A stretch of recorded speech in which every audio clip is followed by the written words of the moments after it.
Bonjour à tous. Cela fera 60 ans le 30 juin prochain que la République démocratique du Congo s'est libérée de l'emprise du colonialisme belge.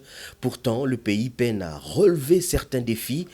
Pour en parler, nous avons Freddy Moulumba, directeur général adjoint, politologue, journaliste, écrivain, chercheur. Je note bien qu'il est directeur général adjoint de la RTNC. Pourquoi procéder à la commémoration du 30 juin? Quelles orientations prendre?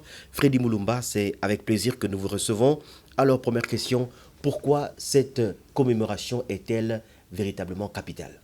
Oui, Adam, merci beaucoup pour cette question, mais je pense que avant de répondre à ta question, il faut rappeler l'histoire.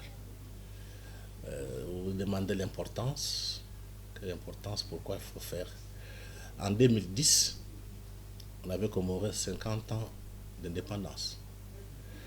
Mais ça a été un échec, un fiasco. On n'a pas compris comment est-ce qu'en 2010, on avait prévu des grandes manifestations, des publications et des débats. À la télévision nationale, il n'y avait rien. C'était les 7 qui ont organisé tous les débats, à peu près 28 débats sur tous les domaines, 60 ans après, pour faire les bilans. Et puis, après les manifestations, il n'y a même pas un écrit. Aujourd'hui, vous pouvez faire le tour, aucun écrit sur ça. Donc ça pose un problème. Y a-t-il manipulation? Est-ce qu'il y a des gens qui veulent assez qu'on ne puisse pas écrire notre histoire et comprendre? Donc les questions restent posées. Aujourd'hui, 60 ans après, d'ici dans 4 mois, on va commémorer, mais curieusement sur le terrain, rien n'est fait. Je réponds à ta question, c'est pour dire qu'il faut qu'on fasse très rapidement, dans 4 mois, qu'on mette tout en place. Parce qu'un peuple qui n'a pas l'histoire, qui ne connaît pas son histoire, c'est un peuple qui n'a pas d'avenir. Parce que l'histoire nous aide à regarder le passé, à voir le présent, à projeter l'avenir. Mais curieusement, nous nous embrouillons.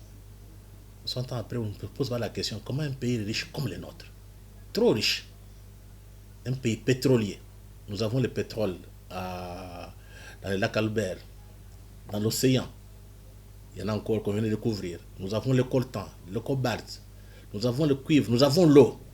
Adam, comment notre peuple est pauvre? 100 ans après, quand les Blancs étaient ici, les Belges, d'ailleurs la population le dit, quand les Blancs étaient là, on donnait à manger, mais on nous frappait. Mais non, nos propres frères au pouvoir, non seulement ils nous frappent, ils nous privent à manger.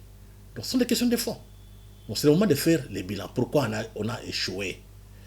D'ailleurs, je pense que c'est Djungo Simba qui a écrit un roman, je pense, intitulé On a échoué. Je pense que c'est l'écrivain congolais Djungo Simba. Pourquoi on a échoué? C'est le moment de s'interroger 60 ans après. Donc, les capitales, que ceux qui sont au pouvoir aujourd'hui prennent conscience pour arriver à organiser d'une manière scientifique ces 60 ans, pour éviter que l'histoire se répète. Il y a des gens qui sont contre le Congo, qui ne veulent pas que les Congolais se réveillent. Voilà pourquoi on sabote l'histoire, on sabote la philosophie. On est indépendant aujourd'hui, personne ne nous a donné l'argent pour faire des élections.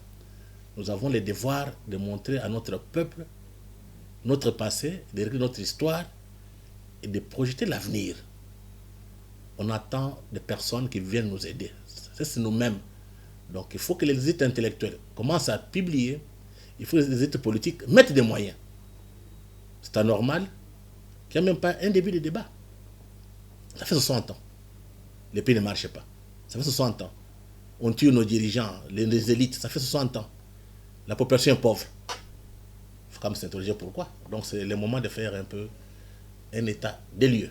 Oui, vous dites que les Congolais sont pratiquement ailleurs et nous le constatons, ils sont de moins en moins attachés à leur histoire. Lorsqu'on voit un pays comme la France très attaché dans les événements qui se sont déroulés en 1789, mais la République démocratique du Congo est de moins en moins attachée à son histoire. Maintenant, qu'est-ce qu'il faut faire pour prendre une autre orientation, une nouvelle orientation? Que faut-il faire?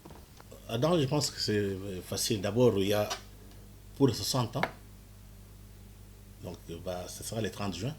Et après, d'abord pour le moment, qu'est-ce qu'il faut? Il faut que le gouvernement donne un programme ambitieux.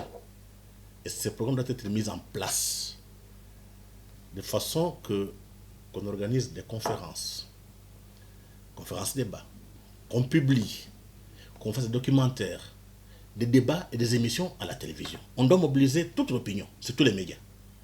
Et les universitaires, historiens ou bien économistes et politologues doivent avoir le courage de publier les documents. On ne peut pas comprendre, il y a une grande fête comme ça, il n'y a aucun document. À quoi aurait servi l'université? À quoi auraient servi les écrivains? C'est le moment que le gouvernement donne la voix. Parce que n'oubliez pas, Adam, nous sommes peut-être toute l'Afrique aussi, en particulier le Congo, où on n'étudie pas l'histoire de ces pays. Nos enfants connaissent Napoléon, connaissent Bismarck. Ils ignorent les grands empires, les grands royaumes, le royaume Congo, le royaume Lunda, des grands hommes comme Lumumba, comme M. Kabila, on les ignore. Parce qu'ils ne sont pas étudiés à l'école. Donc si vous voulez dominer un peuple, casser sa culture, casser son histoire. Donc c'est ce qui est arrivé aujourd'hui. On fait, je dirais, on a mis des mécanismes en place pour qu'on puisse pas écrire notre propre histoire.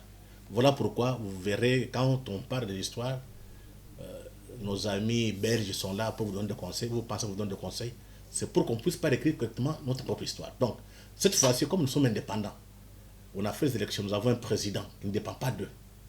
Nous avons le devoir de réécrire cette histoire nous-mêmes. Et pour cela, il faut que le gouvernement, il faut que les intérêts s'y mettent déjà au travail. Et sans ça, je ne vois pas comment le Congo peut démarrer. Donc, il est important de faire ça avant le 30 juin, jusqu'au 30 juin, mais après, revoir les manuels d'histoire, introduire la philosophie. Donc, en fait, revoir notre système éducatif et les programmes. On ne peut pas comprendre qu'on vit dans cette confusion parce que l'école, c'est là où on forge un peu la société. Nous tous ici, nous sommes le produit de notre société. Mais quelle société malade? Avec quelle école? Donc, si nous voulons que demain, le Congo devienne puissant, le Congo donne l'ouverture à l'Afrique, lance les États-Unis d'Afrique, il faut mettre au centre l'éducation, l'enseignement, l'école et la science. Sans ça, il n'y a pas d'avenir là-dedans. Ce ne sont pas les autres qui viendront le faire à notre place. C'est nous-mêmes.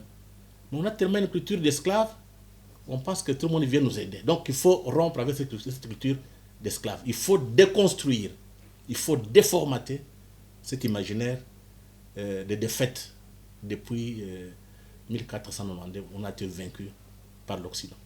Merci.